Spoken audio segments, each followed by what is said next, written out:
سلامونه د نن خبره نننی بحث ستړي مشي وروسته له هغه چې تېره یکشنبه ناوخته د پښتون ژغورنې غورځنګ مشر منظور پښتین د پاکستان پولیسو په پېښور کې ونیو. تر هغې راوروسته په پاکستان په لر او بره پښتونخوا او په ګرده نړۍ کې د منظور پښتین د خوشي کېدو لپاره لاریونونه روان دي. تېره ورځ پر ننګرهار، سربیره، کونړ، خوست، کابل او یو شمېر نورو سیمو کې ان بامیانو ولایت کې هم د پښتون ژغورنې غورځنګ په ملاتړ باندې لاریونونه وشول او د پاکستان پر حکومت غږ وشو چې منظور پښتین د زر ته زره راخوشي کړي. دوی له نړیوالې ټولنې غوښتنه کوله چې د منظور پښتین په حق کې د عدالت غوښتنه وشي. بل لور ته د پاکستان حکومت نن د تورخم دروازه د مسافرینو بارونکو موټر په وړاندې وتړله. ویل کېږي چې ظاهرا خو خبره داسې ده چې د امنیتي ستونزو له امله خو اصلا انګیزه ویل کېږي چې د پښتون ژغورنې غورځنګ په ملاتړ په بره پښتونخوا کې لاریونونه دي. د نن خبره په ننني بحث کې په دې غږیږو چې روان لاریونونه چې د پښتون ژغورنې غورځنګ په ملاتړ او د منظور پښتین په ملاتړ باندې کېږي د پاکستان حکومت ته څه پیغام ورکوي. روانه مبارزه به د پاکستان د حکومت له لوري د پښتون ژغورنې غورځنګ د غړو په نیولو سره ودرېږي. لر او برو پښتنو ته څه کول پکار دی او بالاخره د غورځنګ څنګه بریالی کېدی شي. په بحث کې راسره دغه دوه ښاغلي مېلمانه دي. د سیاسي مسایلو شنونکی ښاغلی محمد نادر معمار صاحب، همدارنګه ځوان لیکوال او د چارو شنونکی ښاغلی بغداد ارماني صاحب. زه شکرالله پاڅون تاسو دواړو ښاغلو ته ستړي مه شم. بخیر راغئ. ښاغلی معمار صاحب، که له سیاسي اړخه یې څېړو د پښتون ژغورنې غورځنګ فعالیتونه او بیا یې د مشر دغسې نیول کېدنه، بیا یې د په ملاتړ باندې په لر او بر کې پراخ لاریونونه د پاکستان حکومت ته څه پیغام ورکوي؟ بسم الله الرحمن الرحیم. اجازه راکړئ چې خپل سلامونه تاسو ته او ارماني صاحب ته او تخنیکي همکارانو او د انعکاس د ټلویزیون درنو لیدونکو ته وړاندې کړم. زه فکر کوم چې اصلا د پښتون ژغورنې مبارزه د دوی د حضور سره نه دی شروع شوی، یعنې د منظور پښتون د راتګ سره دی نه دی شوی. دغه مبارزه د کلونو راهیسې د هغه وخت چې حتی پاکستان او هندوستان سره یو ځای و دغه مبارزه و. بالاخره کله چې پاکستان منځته راځي د هغې وخت نه دغه مبارزه په مختلفو تاریخي دورو کې مختلفو مشرانو یا مثلا پښتنو مبارزه کړې. ولې دا چې دغه مبارزه دغسې رنګ راوړي لکه چې دا اوس دا رنګ یې راوړی دی، یعنې په دې معنا چې تاسې وګورئ که موږ او تاسې متوجه شوي اوسېږو د منظور پښتون یا د دوی د رهبري شورا په هره غونډه کې د لکونو نه نیولې حتی تر میلیونه پورې خلکو ګډون کړی دی. یعنې د دې دا ښکارندویي د دې کوي چې پر دغه قوم پر دغه پښتانه باندې یعنې هغه ظلم روا دی د دغو سره جریان لري چې د دوی حتی زامن په اصطلاح د دوی ډېر مشران لادرکه دي. لکه همداسې چې په بلوچستان کې چې د هغوی د مبارزې په خاطر باندې هغوی وژل شوي دي او دوی هم ورک هم دي، وژل شوي دي. یعنې بالاخره دغه ظلم انتها ته رسېدلی او انتها ته رسېدلی د غورځنګ منځته راځي او د غورځنګ باندې په خپل هغه ښه مدیریت او په اصطلاح د خپلو ولسونو د غږ د بدرګه کولو لپاره ښه لاره اختیار کړې چې هغه د عدم تشدد لاره ده. یعنې دوی مسلحانه فعالیت ونه کولو، فقط دغه کوم حق چې فکر کوم د دنیا په ټولو قوانینو بینالمللي قوانینو کې او د پاکستان په قانون کې هم د ډیموکراسۍ په ارتباط باندې دغه به وي چې یو څوک د حق غوښتنې مظاهرې هم کولی شي، غونډې هم کولی شي. دا چې دوی ونیول شوله مثلا د دوی مشران څو ځلې نیول شوي دي، اما دا چې د خلکو فشارونه وو یا مثلا دوی بیرته خوشي شوي دي. ولې زه فکر کوم چې دا ځلې چې د دغه تحریک مشر چې نیول شوی دی او د دغې په ارتباط باندې مظاهرې یا مثلا د دوی سره د یووالي دغه کوم تظاهرات چې په خصوصا په افغانستان او په نور نړۍ کې هم شوی دی، نو دوی د دې ښکارندویي کوي چې دوی پر حق دي او د حق د لارې مبارزین دي. نو زه فکر کوم چې دا د پاکستان لپاره په بینالمللي ټولنه کې د پاکستان به نور هم انزوا ته ویسي، په دې معنا چې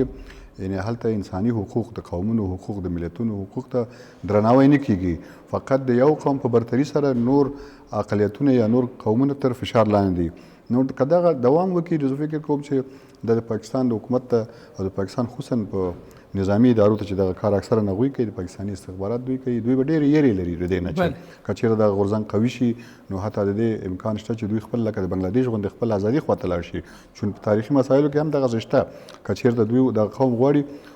نو کولی شي چې ځان لپاره یو مستقل دولت جوړ کړي. که وغواړي چې مثلا د افغانستان سره پاتې شي کولی شي، که وغواړي چې پاکستان سره پاتې شي هم یو ریفرنډم. اوس زه فکر کوم چې هغه یېرې او هغه وسوسې او هغه تشویشونه یا هغه اندېښنې چې پاکستان لري په دې ارتباط چې نه غواړي چې دغه غورځنګ قوي شي، نو بنان یو په یو نوم باندې کني موږ تاسو ټولو ته معلومه ده چې منظور پښتون یا د دوی تحریک تر اوسه پورې کوم داسې مسلحانه عمل نه دی کړی، څوک یې وژلی نه دی، بلکې دوی نیول شوي، دوی وژل شوي دي. د دې لپاره دا د پاکستان لپاره به ډېر سخت پیغام به وي او د پاکستان حکومت که متوجه یو نشي. څه چې دی هغه ویره ده، صحیح ده. د پاکستان په قانون کې هم دا شته، د نړۍ په دیموکراتیکو نظامونو کې دا شته چې یو څوک د حکومت په خلاف راپورته کېږي، د خپل غږ پورته کوي. په افغانستان کې هم مظاهرې کېږي چې دیموکراسي پکې نه وي. ده پاکستان خو بیا د دیموکراسۍ ډېره مخینه لري، نو بیا هم ولې د پاکستان حکومت له دوی ویره لري؟ د پاکستان د حکومت لویه ویره څه ده؟ ګوري، زه به یو ساده مثال ووایم چې هر مجرم یا هر جنایتکار یا هر هغه څوک چې د بشر د حقوقو خلاف عمل کوي، که هغه حکومتونه وي، که هغه دولتونه وي، که هغه ادارې وي، دوی به خپله په دې خاطر هم یره لري چې لکه چې ما مخکې وویل چې دوی یو ښه مدیریت رامنځته کړی، د دوی سره په معذرت ټول ولسونه ورسره یو ځای دي او د دوی نه حمایت کوي. نه دا چې په پاکستان کې دوی نه حمایت کوي، نه دا چې په پښتونخوا کې ورنه حمایت کوي، بلکې د افغانستان په شمول په نړۍ کې هیوادونه مثلا احزاب او د مختلفو مفکورو خلک د دوی نه حمایت کوي په دې چې د دوی دایا د دوی د غوښتنه برحقه ده. نو زه فکر کوم چې دغه د دوی د پاکستان د حکومت یاره، خصوصا د نظامیانو یاره، په دې کې دی چې دوی داسې تصور کوي چې دلته به دوه درې اپشنونه به وي، دوی شاید قصداً دا کار وکړي په دې خاطر چې مثلا دوی نور هم وځپي، په تر دغې نامه باندې نور هم وځپي. تاسې وګورئ د پاکستان وزارت خارجه مثلا د اندېښنې یا مثلا افغانستان ته نصیحت آمیز یو پاڼه خپروي چې د افغانستان حکومت د خپل په سولې لپاره د کار وکړي، زموږ په داخلي چارو کې د ګوتې نه وهي. تاسې وګورئ دا هغه کار دی چې پاکستان اوس د دې نه یېرېږي چې کوم کار دوی په افغانستان کې کړی. دوی زموږ تاسو په افغانستان کې په نام نه کولو کې، د افغانستان په ناخوالو کې د پاکستان د خصوصا د نظامیانو همیشه لاس و او زه فکر کوم چې وي به تر یو وخته. نو دې لپاره دوی یره لري چې مبادا ګر چې که اوس مثال زما په بند یو شخص د یو افغان په نظر وای، موږ باید دا کار د دوی نه په کلکه حمایت کړی وی. لکه دا اوس دغه کفایت نه کوي چې دغه په ټویټر کې مثلا رئیس جمهور یا د دولت ساز ټیم یا مثلا د نور داسې بعض شخصیتونه لیکي چې مثلا د خوشي شي موږ ورنه حمایت کوو. موږ باید عملا زموږ په چارو کې مداخله کړې ده، زموږ وطن بربادۍ ته وړی دی. موږ باید د دغه غورځنګ څه چې دغسې نورو غورځنګونو نه باید حمایت کړی وي، تر څو چې د پاکستان لپاره یو درس شوی وي. او دا تاسې یقین وکړئ چې کومه تجربه، تاریخي تجربه ښیي چې څونه په یو ملت، په یو قوم باندې څونه ظلم کېږي، څونه فشار کېږي، بالاخره هغه به راپورته کېږي او خپل ازادۍ خوا ته. زه خو فکر کوم چې دا د انقلاب هغه انقلاب چې په پاکستان کې خصوصا د پښتنو لپاره پکار دی، دغه په اصطلاح مبدا ده، شروع شوی دی او د پاکستان حکومت بالکل تشویش لري. تشکر. مننه ارماني صاحب. راځو تاسو په خپله د پښتون ژغورنې غورځنګ د مشر د راوښ کېدو په ملاتړ په لاریون کې برخه اخیستې وه. د لاریون کې د ګډون اصلي انګیزه دې څه وه؟ ستا لویه غوښتنه څه ده؟ څومره مطمئن یې چې ستا دغه لاریون به یو څه نتیجه ورکړي؟ بسم الله الرحمن الرحیم. بادشاه صاحب تاسو ته مې عمر صاحب ته اوس د انعکاس تلویزیون ټولو لیدونکو او اورېدونکو ته نیکې هیلو سلامونه وړاندې کوم. هر انسان که چیرته د ملي فکر خاوند اوسیږي او د خلکو هغه او بیا د مظلومې طبقې ګټې ورته مهمې وي، هغه باید په ټوله دنیا کې د مظلوم د اواز دپاره ناره پورته کړي. مونږ ګورو په نړۍ کې ډېر مظلوم ملتونه دي، ډېر محکوم ملتونه دي. د هغه د ازادۍ دپاره، د هغوی د قربانۍ دپاره باید نور ملتونه، نور خلک او بیا بالخصوص هغه خلک چې هغه د فکر خاوندان وي او هغه په ځان باندې دردېږي، ځکه دا د ملي فکر خاوندان عموما هغه خلک دي چې هغه یو خپله محرومه طبقه ده. هغوی تل د خپل هیواد دپاره او د خپلو خلکو سره مینه کړې ده او هغې دپاره قربانۍ ورکړي دي. نو دا چې دغه اواز چې کله په پښتونخوا کې پورته کېږي او بیا بالخصوص د منظور پښتون د خوا نه، تاسو فکر وکړئ چې د هغې ورځې څخه چې کله پاکستان او هندوستان تجزیه کېږي، د همغې ورځې څخه وروسته پاکستان صرف او صرف د پنجابي دی. هلته سندیان محکوم دي، هلته بلوچان محکوم دي، هلته پښتانه محکوم دي. هلته چې کله هم دغه درې قومونو د ازادۍ دپاره یا د خپل د حق دپاره ناره پورته کړې ده، هلته هغوی وژل شوي دي، ترور شوي دي، هلته د ISI د خوا نه، د پوځ د خوا نیول شوي، په ظلم جوړ. تاسو یو بله خبره چې کله چې دلته امریکا راځي افغانستان ته، پاکستان د عملیاتو په نامه، د ترهګر په نامه باندې په دغه کې په بلوچستان کې، په همدارنګه په وزیرستان کې، په باجوړ کې، په نورو پښتنو سیمو کې څومره قومي مشران، هغه نظر خاوندان، هغه د ازادۍ خوښان، هغه خلکو چې هغو سره د یو فکر موجود و، هغو سره داسې یو فکر موجود و چې دلته یو پښتونستان جوړ کړي، دلته یو مطلب دی، دلته یو خپل حق وغواړي. ګوره هغوی مطلب دی د دغه نامه وژل کېږي. نو زه او ورسره ټول هغه خلک چې هغه د ملک د ازادۍ دپاره، د خلکو د حقوقو دپاره مبارزه کوي، هغه ټول دغه لارون ته راغلي وو. بالخصوص زموږ ټول افغانان دلته اوس هغه خبره ختمه شوې ده، دلته لر دی که بر دی، یو افغان دی. پښتونستان او بیا بالخصوص د پښتنو خاوره، هغه زموږ د لوی افغانستان افغانستان یو جز دی دا که موږ یې اخیستلی شو که نه شي اخیستلی مثلا ځینې خلک پردیفال هغوی داسې وایي چې یاره ته افغانستان خپل نه کوې نو ته پښتونستان څه کوي صحیح ده اوس تاسو فکر وکړئ په یو کلیواله سیمه کې چې څوک یو زورور سړی د چا نه ځمکه نیسي نو هغه ځمکه خو د هغه ترې نیول ده خو لیکن دغه چا نه چې نیول هغه خو یو ارمان وي که نه چې داسې یو وخت به راځي او زما زامن به زلمین کېږي او بیا به زه پورته کېږم او بیا ما سره قوت پیدا کېږي او بیا به زه دا ځمکه څنګه خپلوم دا ارمان خو ورسره وي نو موږ سره همدغه ارمان شته دی چې پښتونخوا زموږ د لوی افغانستان یوه برخه ده او دغه برخه به انشاءالله د وخت په تېرېدلو سره دا به زموږ کېږي دا به د لوی افغانستان په برخه کېږي ځکه په دنیا کې دا هېوادونه په دوه ډوله دي یو مصنوعي هېوادونه یو طبیعي هېوادونه دي افغانستان چې په طبیعي شکل باندې کوم قسم پخوا جوړ شوی و انشاءالله په راتلونکو کلونو کې به په هماغسې شکل جوړېږي زموږ پولي په اصفهان کې وي زموږ پولي مطلب دی که نه په پاټک کې وي زموږ پولي مطلب دی په دغه کې وي نو دا افغانستان په دغه شکل باندې نه پاتې کېږي او دغه ناره چې پورته شوې ده دا انشاءالله د ظلم د استبداد او د پنجابي استعمار او د سامراج او د ISI او د پوج د هغوی ظالم او استبدادي قوتونو په ضد باندې دا داسې یوه قوي ناره ده چې انشاءالله دې سره به ولسونه یو ځای کېږي دې سره به خلک یو ځای کېږي دې ته به انرژي ورکول کېږي دې سره به دنیا یو ځای کېږي دا واده ملګرو ملتونه اوري دا امریکایان به دا به امریکایان اوري دا به ټوله نړۍ اوري او بلاخصوص د پښتنو دپاره او بالخصوص دغه دپاره به د حق ناره پورته کوي د راخلاصون دپاره او بالخصوص د په راخلاصون اول خدا دی چې منظور پښتون انشاءالله راخلاصیږي ځکه هغه ورته یو څوک نه دی چې ISI دی لکه نورو پښتنو په شان باندې په مرموز ډول باندې ووژني او خبره به خلاصه شي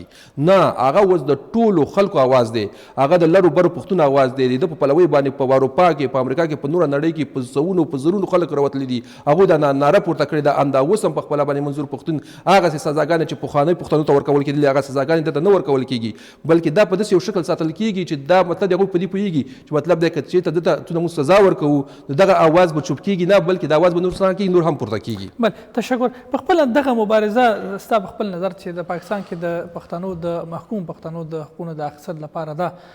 څومره تر اوسه نتیجه ورکړې ده ګورئ یوه خبر دا ویلې چې په تنګ شي په جنګ شي پښتانه کلونه کېږي چې د خپلو اولي حقوقو څخه محروم دي تاسو فکر وکړئ تاسو لاړ شئ پښتنو سیمو ته هلته یوازې یو ټوپک د خلکو په اوږو پروت دی او نور بیچارهګان نارینه په کراچۍ کې په اسلام آباد کې موټرې چلوي او دغه خزینه په سوونو مترونو نه اوبه راوړي یعنی هغسې محروم ساتل شوي دي هلته یوازې چرس او بوډر او نشهیي مواد او دغه شیان که نه مطلب دی هلته مکتب نشته هلته شفاخانې شته هلته څه نشته دی نو دغه پښتانه اوس د شعور خاوندان شوي دي اوس نن سبا سوشل میډیا ده اوس خلک د دنیا سره مطلب دا کېږي اوس هغسې په تیاره کې نه ساتل کېږي دغه اواز پورته شوی دی دا اواز به انرژي اخلي دا فکر دی تاسو فکر وکړئ فکر ګوره فکر انرژي ده او دا انرژي څنګه کېږي دا خپرېږي دا بالاخره اوس هغه خلک هغه پښتانه چې هغه د دغې اواز سره مخالف دي کېدای شي یو کال وروسته یا 5 میاشتې وروسته یا 6 میاشتې وروسته دغه فکر سره دوی هم ملګري شي بالاخره هلته به داسې یو سیستم جوړ شي چې ټول پښتانه په یو اواز سره د پنجابي استعمار د خپل د حقوقو لپاره څنګه مبارزه به کوي دلته به داسې یو څه جوړېږي دلته به مطلب دلته پښتنو دپاره ځانګړی هېواد جوړېږي یا که ځانګړی هېواد افغانستان سره بېځایږي که ځانګړی که هغه هم نه وي نو هغه حقوق چې یو انسان هغه حق چې پنجابي په پاکستان کې لري نو هغه حق به پښتون هم د پاکستان غوندې یو مقتدر نظام به دا اجازه ورکړي چې ته په دې هیلې چې دوی بنګلادیش ته هم اجازه نه ورکوله خو لیکن قوي عزم او قوي ارادي د بنگلاديش د ازادۍ د ورځو او اوسنۍ وخت فرق نه لري نه اوسنۍ پاکستان او هغه د 1901 کال پاکستان سره یو شی ګوره بله خبر ده آیا نو ته فکر کوي چې پاکستان به اوس مطلب یې ټم په پښتنو باندې استعمال کړي دا کار خو نشي کولی لیکن هماغه پاکستان چې په کوم وخت کې پاکستان د بنګلادیش ازادي اخیسته هماغه پاکستان اوس هم پاکستان اوس صرف پاکستان باباو جوړ دی که چېرته دغه پښتانه دغه غورځنګونه دلته قوي کېږي هلته بلوچان په خپله باندې هم راپورته کېږي ګورئ هلته په داخلي پاکستان کې سیندیان راپورته کېږي هلته سیندیان همدغومره محروم لکه پښتانه چې محروم دي دلته چې سیندیان بلوچان او پښتانه په شریکه سره د پنجابي استعمار په ضد باندې راپورته کېږي نو بیا به نه دغه ایټم وي نه به دا قوت وي او نه به دا پرمختللې وسلې وي نه به څه وي نه به څه وي ځکه تر ټولو اهم شی چې دی بشري منابع دي او فکر دی دلته اوس هغه فکر د ازادۍ فکر راولاړ شوی دی دلته د خپل حق د اخیستلو فکر راولاړ شوی دی او دغه فکر او دغه اواز هېڅوک هم نشي ټپ کولی دا نه یې ټم ټپ کولی شي نه یې په خپله نوره دنیا ټپولی شي دا لیکن د کوم څه دپاره دا ناره پورته شوې ده بالاخره هماغه ځای ته به څنګه کوي ځان رسوي اما د دغه غورځنګ مبارزه خو د دې لپاره نه چې خاوره ته رابېله کړم غواړي چې د محکوم پښتانه دې ورته ازاد کړی شي د پښتنو بندیان دې ورته معلوم کړی شي وژل شوو پښتنو سرنوشت ورته ورته معلوم کړل شي په پښتنو د ظلم ودرول شي. اما دا خو نه وایي چې زه د خاوره بېلوم. دا صحیح خبر ده، خو لیکن په بعضې وختونو کې د خلکو غوښتنې په لومړي سر کې یو قسم وي، خو لیکن د وخت وروسته دا غوښتنې نورې قوي کېږي. د مثال په تور دغه غوښتنې که ته زما نن نه منې، نن زما پښتانه وژني، نن زما مشران مطلب د بندیان کوي، نن زما مشران نیسي، نن چې ارمان نوړي وژل کېږي، نن چې بل وژل کېږي، بالاخره دغه اواز به دې ته رسېږي چې موږ په دغې سیمه کې یو پرمختللی او قوي پښتونستان د پښتنو دپاره غواړو. دا شی به کېږي ځکه پنجابي استعمار هېڅکله هم په خپله باندې پښتنو ته دا حق نه ورکوي چې زه تا ونه وژنم، یعنې مطلب ته زما د حقوقو نه برخورداره شي. نو که چېرته پنجابیان په دغه شکل باندې په دغه شیانو مدعا کېږي، نو بالاخره د پښتنو اوازونه هم سره فرق رامنځته کېږي. دلته که نن د خپل حق دپاره مبارزه ده، سبا د ازادۍ دپاره مبارزه ده. او زه چې څونه فکر کوم دا ناره یوازې دا ناره نه ده، بلکې دا د ازادۍ ناره ده. دلته د یو بل ملک جوړولو دغه ده. دلته به دې اواز سره به زما په فکر باندې بلوچ تحریک هم راپورته کېږي، دلته به سندیان هم راپورته کېږي، او نور به دغه د پنجاب دغه استعمار او دغه ظلمونه به نور تر قیامته پورې کوي، دوام نه کوي. تشکر من نقشر. ښاغلی معمار صاحب، د افغانستان ولسمشر محمد اشرف غني هم د پښتون ژغورنې غورځنګ په ملاتړ ټویټ کړی و چې د پاکستان غبرګون یې له ځان سره لرو. بهرنیو چارو وزارت یې وویل چې د پاکستان په داخلي چارو کې لاسوهنه ده. پخواني ولسمشر حامد کرزي او نورو سیاسیونو هم د منظور پښتین په ملاتړ باندې ټویټونه کړي.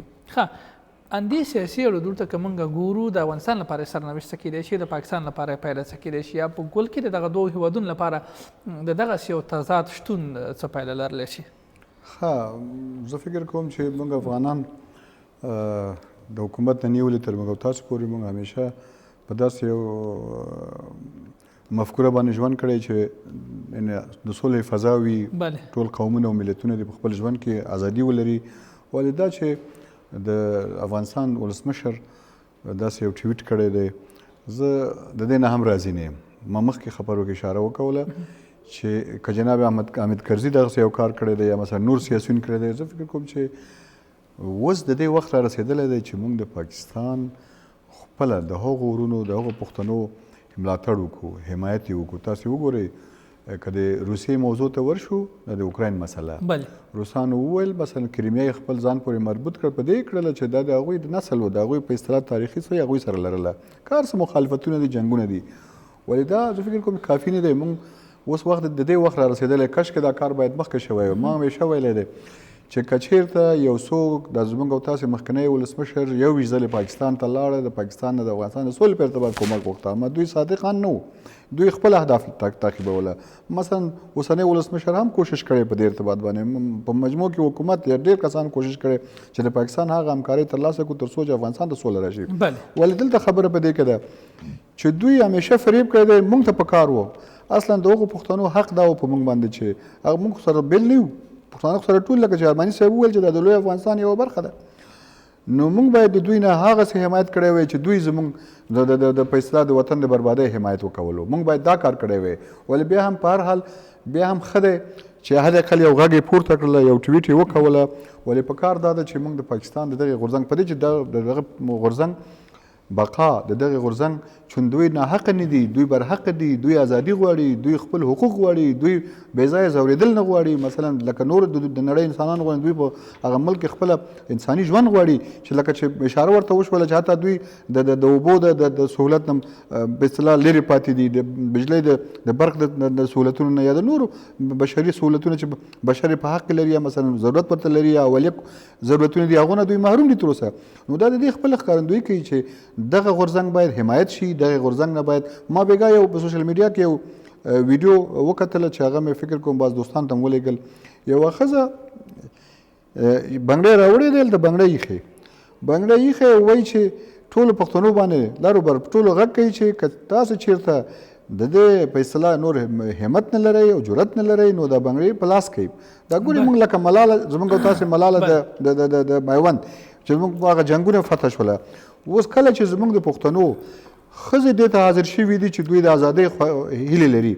نو موږ دلته په کار دا دی چې د دوی نه ملاتړ وکړو، اخلاقي ملاتړ وکړو، حتی هغه ملاتړ وکړو چې د دوی د ازادۍ سبب کېږي. دا اوس هغه بینالمللي کنونسیونونه او قوانین چې دي، پاکستان کوم قانون مراد کړی دی؟ زموږ په امورو کې تر دا اوسه پورې مداخله نه کوي. اکثرا زموږ دلته د هغوی استخبارات دلته وژنې نه کوي د خپلو اعمالو په واسطه باندې. نو بنا موږ باید بالمثل عمل وکړو. ګورئ په بعضې وختونو کې تاسې وګورئ که یو چېرته یو څوک مریضېږي یا هډوکی تورېږي نو ډاکټر بالاخره د هډوکی پرې کوي ورنه په دې معنی چې دا ټول وجود یې خراب نه کوي. اوس پاکستان د اول سر نه په دغسې یو حالت کې دی زموږ په ارتباط باندې چې دوی خاص سیاست دوی لري خصوصا د دوی نظامیان زیادوم چې زموږ د هډوکي تورولو څه چې زموږ لاسونه یې پرې کړي دي زموږ باندې دغونه ظلم نه دا چې پر هغو پښتنو یې کړی دی پر دې خوا یې هم کوشش کوي لا کوشش کوي حتی د حکومتونه دوی له منځه ویسو داسې حکومتونه منځته راشي چې هغه حکومتونه د دوی غلامان وي یا مثلا زموږ د منابعو نه دوی استفاده وکړي یعنې موږ د غلامانو غلامان شو. نو دې لپاره زه وایم چې باید د سره بالمثل عمل شوی وی. هر حکومت چې راغلی دی دغه 20 کاله دغه 30 کاله پس د شهید ډاکټر نجیب الله چار څوک راغلی دی زه وایم چې دوی اشتباه کړی دی دوی باید د دوی نه حمایت کړی وی حداقل دغه اخلاقي او اقتصادي حمایت موږ ورنه کړی وی. دا کومه بده خبره نه ده یو مظلوم په لاره ګرځي ته پوهېږي چې یو نفر پرې موټر تېروي او دستي وجدي تر موټر لاندې کوي په قصدن نو ته چې که دی ته نجات ورکوې دا څه معنا لري دا خو ستا ګناه نه ده. نو بنان اوس دا کافي زه نه بولم اوس په کار دا دی چې او دا یو خبره بل هم زه په وضاحت سره کوم په ډاګه کوم چې د پاکستان کې د پښتون ژغورنې دغه د غورځنګ سرکوبول دا د افغانستان په ټولو مسایلو به ارتباط نیسي حتی زموږ په سوله کې ارتباط نیسي. دوی نه غواړي چې موږ د یو قوي افغانستان د یو لوی افغانستان لپاره تاسې وګورئ په د نورو مملکتونو کې چې د یو همغه ملت چې دې ملک دی هلته هم دی دوی یو بل سره حتی سفیران یې غواړي باید موږ زه وایم چې دغه ټویټر نه اجازه راکړه دغه ټویټر نه مخکې باید د پاکستان باید د یو ډیپلوماټ راغوښتل شوی وی ورته دغه تشویش ورته راسن ورته ویل شوی وی چې دا عمل درست نه دی لکه چې دوی کوي او دا ګوره دا نننی عمل ګوره دا انتقام جویانه عمل نه دی. تاسو مخکې ویل چې باید موږ هغسې نه وی کړی لکه دوی غوندې یا که وکړو څنګه دی لاره درته بندوي څه مشکل دی په منځ کې خو صرف په دې خاطر چې د افغانستان حکومت د هغو پښتنو په ارتباط باندې مثلا ولسمشر یو ټویټ وکوله دا زه وایم چې پاکستان د شروع نه خصوصا دغه استخبارات چې کوم وخت په قوت کې راغلي د نظامیانې دوی د افغانستان خصوصا د پښتنو د ټولو افغانانو خلاف دي ولې هلته د هغو پښتنو باندې ظلم کړی د دوی نه باید حمایت وشي ملاتړ باید وشي او په دې کې زه په جرأت ویلی شم لکه یو سکر اول زه حاضر یم ورته هر نوع همکارۍ ته حاضر یم. حکومت باید په دې کې مسؤلیت احساس وکړي موږ د لوی افغانستان مسؤلیت لرو که چېرته دا ډیورنډ تا په رسمیت پېژندلی وی نو بیا خو د دوی شکایت صحیح و چې موږ د دوی په مسایلو کې مثلا باید خبره ونه کړو چې دا فلانی دی یا بندي کړی یا د نه دی بندي کړی دا خو تر اوسه هغه جنجالي کرښه ده چې موږ په رسمیت نه دی پېژندلی دا د لوی افغانستان برخه ده. تشکر. خو یو څه بل دي که موږ داسې دریځ غوره کوو چې د پښتون ژغورنې په ملاتړ باندې داسې ټویټونه کول یا داسې دریځ ورکول چې د پښتونستان د ازادۍ مسله راپورته کیږي یا د پاکستان نه د پښتنو د خاورې د بېلېدو پیلامه یې وګڼو یا داسې نور ټویټونه زموږ سیاسونه کوي هغه پښتانه چې نن د یو غږ راپورته کول پر راپورته شوي دي د هغوی په مبارزه باندې هغوی ته یو ډول ستونزې نه راایجادوو. ښه داسې دی چې دغه مبارزه خپله ستونزې ته وایي. موږ تاسو که دې ته ورشو که چېرته مبارزه کوو نو مشکلاتو سره به مخامخ یو مخامخ کیږو به ولې داسې دی چې آیا دا مشکلات هغه ویل کېږي چې د پاکستان د حکومت لوري محکوم دي یا د پاکستان حکومت چې غونډ کار واک د پنجاب صوبې په واک کې دی د پنجاب کله پرېږدي چې پښتون دې په واک کې اوسي یا پښتون دې دومره لوړ غږ ولري دی خو یې نه پرېږدي ولې دغې غږ لپاره موږ وویل چې دا انقلاب آغاز دی دا مبارزه ده د مبارزه کې مشکلات شته قربانۍ شته وژنه به شته شهادت به ورکوې ولې پر حقه لاره دا اوس زموږ او تاسو په دې وطن کې چې دا دونه خلک ووژل شو دا به ناحقه لپاره یو بل سره مو وژلی دی دا د هغو په شیطانت باندې ولې که چېرته د پښتنو د خلاصون لپاره مبارزه کیږو د هغو ملاتړ کوو دا فکر کوم چې ناقل او بیا ما مخکې اشاره وکول ګورې هغه ډیپلوماتیک عرف چې دی هغه دا دی چې بین المللي کنوانسیون دا دی چې ته د یو ملک هلته هم تشویش اظهارولی شي اما دا چې پاکستان دغه خصوصا پښتونخوا تر اټکه پورې دا تر اوسه زموږ یو حکومت نه منلی نه ورسره مني او دا د سوال ځای دی او د دوی که کتابونه تاسې مطالعه کوئ چې دوی د خپل نظامیانو بعضې کتابونه لیکلي دي په ارتباط باندې چې مثلا کله چې دغه معاهده پوره کېده دغه د 16 کالو معاهده د افغانستان او د پاکستان دوی شپږ کاله مخکې دوی کوشش وکول حتی نصرالله بابر رې وغوښتله چې اوس نشته مثلا دوی غونډه وکوله د ذوالفقار علي بوټو په وخت کې چې دغه د افغانستان موضوع ده خو د پښتنو سرنوشت څنګه کېږي بالاخره دوی مشوره وکوله چې راځئ دې خواته به د جنګ مسایل نامني به داخل کړو دا د شهید داود خان د وخت نه دا موضوع شروع شوی داسې نه دی چې دا بعضې خلک وایي چې یوازې د ثور د حادثې نه دا د داود خان د وخت نه شروع شوی دی دوی همدې ته لمن ول څو ځایونو کې قیامونه وشوله په پنجشیر کې په لغمان کې په کونړ کې په سخرود کې چې راځي چې دغه وضعیت څه شي د هغوی مقصد دا و چې افغانستان نامنې تللی شي د دغې پښتنو حق ونه غوښتي نو بنان که دا اوس هر افغان زه وایم چې هر افغان د افغانستان کې دا مسله الحمدلله تر اوسه نشته چې تاجک د ازبک دا دوی ډېر کوشش وکړي چې موږ سره برخلاف کړي ولې په مجموع کې دا د احمدشاه بابا وطن دی دا د میرویس نیکه وطن دی ټول افغانان زموږ وظیفه ګرځي د حکومت نه نیولې تر یو عادي فرد تر ما پورې تر تا پورې تر یو عادي متعلمه پورې چې موږ د دغه ژغورنې نه باید د دغه پښتون ژغورنې حمایت باید وکړو چې په هر شکل کېږي د دوی د مبارزو لپاره موږ زمینه مساعده کو حتی ورله داسې حمایت وکړو چې دوی اقتصادي فرهنګي منطقوي مثلا حتی دوی لپاره موږ لابطوب وکړو باید په ملل متحد کې موږ د دوی لپاره وکالت وکړو. تشکر من خوشحاله اوسئ. ښاغلی ارماني صاحب د پاکستان د تورخم دروازه وتړله یوه ستونزه که موږ لا هم دغې مسلې ته یو ډول هوا ورکوو نورې کومې ستونزې سره باید مخ کېږو په مخ کېږو احتمال د څه شته؟ پاڅون صاحب دغه احتیاط په دوه ډوله دی یو ګټور احتیاط یو مضر احتیاط دی. په سیاست کې جدیت چې دی ډېر اهم شی دی که چېرته په وزرو په زارۍ کې دلته زمونږ تېر ولسمشر تقریبا 21 ځلې پاکستان ته لاړو هلته ورته ویم ژړل او دلته هم که نه په کابل کې په ار کې څو څه جړا وکړله خو پاکستان نه ستا وزر مني نه ستا زارۍ مني ستا هېڅ شی هم نه مني نو بیا چې ښه په دې پوهېږو چې پاکستان نه زموږ وزر مني نه زموږ زارۍ مني نه زموږ ننواتې مني نه زموږ هېڅ شی هم نه مني هغه نه خدای مني نه قرآن مني نه رسول مني هېڅ شی هم ستا نه مني نو بیا په داسې حالاتو کې نو بیا نور د مضر احتیاط نه استفاده کول نو بیا څه په څه معنا شوله. زه خو وایم چې یو ځل نه چې 100 ولې دې وتړي موږ د 100 ځلې مړه شو خو خبره دا ده چې په غیرت باندې اوس ډېر یو اهم وخت راغلی دی زموږ د انتقام وخت راغلی دی دا چې داود خان په وخت کې یو څو محدود کسان بټو هلته وغوښتل او بیا کرنل امام ته او حامد ګل ته تسلیم کړل چې دا د افغانستان او د افغانستان د خاورې په ضد باندې وروزه هماغه خلک یې وروزل د هغوی شاګردان دي اوس په افغانستان کې په پارلمان کې هم دي په نورو ولیعلیان هم دي او رئیسان هم دي او دام دي تر اوسه د پاکستان د ګټو دپاره تا سره جنګېږي. نن منظور پښتین د هغه مبارزه مطلب دا دی که ناقصه مبارزه ګڼي دې ته ناروا مبارزه وایي. نو چې پاکستان او بیا د عمران خان څو ځلې چې په افغانستان کې جهاد روا دی یا هم په خپله باندې همدا چې د سولې په دغه کې په پروسه کې زما او د امریکا نظر یو شی دی نو که چېرته هغوی د هغوی ولسمشر دغسې څرګندونې کوي نن که زموږ ولسمشر ډیوټي وټ کړو نو څه قیامت خو رانغلو بی د افغانان نور به د مضر احتیاط نه کار وانخلي. منظور پښتین چې دی د حق دپاره ناره پورته کړې ده دا پښتون دی دا د لر و بر یو ورور دی دا زموږ مطلب دی د احمدشاه بابا لمسی دی افغانستان د افغانستان ملت او د افغانستان حکومت دواړو ته پکار دی چې په څه رقم په کوم شکل باندې کېدلی شي په نړیواله سطح او په ملي سطح او په سیمه ییزه سطح باندې باید د مبارزې نه باید دفاع وکړي په کلکه دفاع وکړي ته ځان سره فکر وکړه ته زما په سوونو مخالفین په کوټه کې په پېښور کې په نورو ځایانو کې لري تا ته شوراګانې جوړې کړي دي ته ورته وسلې ورکوي تی رالیږي ته احتیاط نه کوي ته احتیاط مه کوه خو زما ولسمشر د احتیاط وکړي یا د زه احتیاط وکړم یا د بل احتیاط وکړي ولا څه چې ما باندې دغه د تورخم دار باندې بنده کړي او ولا باندې دغه د دوکاندار 100 وارې خو دې بنده کړي ګوره دا اوس پخوانی افغانستان نه دی چې لار بنده کړي موږ دې ولږې مړه کېږو همدا اوس هم زموږ وړه د پاکستان ارزانه دي زموږ ګاز د پاکستان ارزانه دی دلته ټول اجناس چې دي د پاکستان ارزانه دي تاسو پاکستان ته لاړ شئ د هغوی بیخ بنیاد ووتلو اوس افغانستان هغه 15 یا 20 کاله وړاندې نه افغانستان نه دی موږ باندې د دروازې تړل موږ باندې هېڅ بد اغیز نه لري 100 وارې دې وتړي خو لیکن نور دغسې خبرې کول زما په نظر باندې چې د مضر احتیاط نه موږ کار واخلو چې ولسمشر داسې نه کوي ولا داسې به وشي ولا داسې به وشي دا شی باید یو لویه پروسه دې ورته مخکې پرته ده چې هغه ته پخپله وایي چې د افغانستان د دولت مخالفین دې په غېږ کې نیولي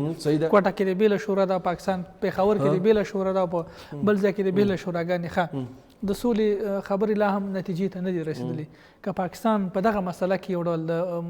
منفي ګام پورته کړي پایله څه کېږي؟ وروره قسم په خدای چې 100 وارې دا منظور پښتین خو ته کافر هم کې که نه هغه بیا هم ستا ملک سوله نه غواړي دلته په افغانستان کې جنگ د پاکستان ژوند دی دلته مارکیټ دی دلته اوبه دي دا بېبها اوبه دي کونړ سیند چې وروانې دي هغه وروره ستا حکومت کې سوله نه غواړي چې ته د اوبو مدیریت رامنځته کړي د بندونه ته جوړ کړي او د هغه اوبه دې بندې شي هغه نه غواړي چې د پخو موادو د خرڅلاو مارکیټ دی په پښتون میشتو سیمو کې د منځه یوسي ورور هغه ستا په ملک کې که ته هر څه نه ورته وي هغه بیا هم جنګ کوي بیا به هم جنګ کوي بیا به هم جنګ کوي یو تر څو پورې او بل لکه سوله هم راځي صحیح ده طالبان راځي سوله کوي یو مفت سره یوځای کېږي خو لیکن دغه تحریکونه و بیا په دې غرونو رغونو کې ګوره 40 کاله وړاندې داود خان په وخت کې موږ پاکستان سره کوم مشکل نه لرلو که نه پاکستان سره موږ څه مشکل و خو زموږ پښتون د مشکل سره د پښتونستان په دغه باندې وو پاکستان سره جوړېږي خو په درې شیانو باندې یو دا وکړه چې ورته ووایه چې په ژوند کې تر څو چې مطلب د دنیا وي په افغانستان کې د اوبو بند نه جوړېږي یوه ډیورنډ کرښه درکوم دا دوه بل دا ته چې وایي زه هغه منم پښتونستان مثلا درته تېر یم بس بیا هغه د پاکستان دی که دا درې شیان ورسره نه مني نو بیا ښه خبره دا ده که نه چې نور د هغه د خیر تمه مه کوه خیر تمه مه کوه ټویټ هم کوه په ځینې مظاهره هم کوه خبرې هم کوه ځوانان راپاڅوه په پوهنتون کې وایه یا په تلویزیون کې وایه یا په لاریونونو کې وایه د خپل ماشومان خپلې ښځې خپل زنانه د پاکستان په ضد په روحیه باندې په وروځئ چې تر څو پورې دغه ناسور او دغه د سرطان دانه په دې سیمه کې وي یوازې په افغانستان کې نه په نړۍ کې وامن راځي. تشکر مننه د چارو شنونکي ښاغلی بغداد ارماني صاحب او د سیاسي مسایلو شنونکي ښاغلی محمد نادر معمار صاحب کور مو آباد چې راغلی په بحث کې مو ګډون وکړ. تشکر خوشحاله اوسئ. د انعکاس رادیو تلویزیون قدرمنو لیدونکو او خوږو اورېدونکو نننی بحث مو همدلته پای ته رسېږي. الله مو مل شه.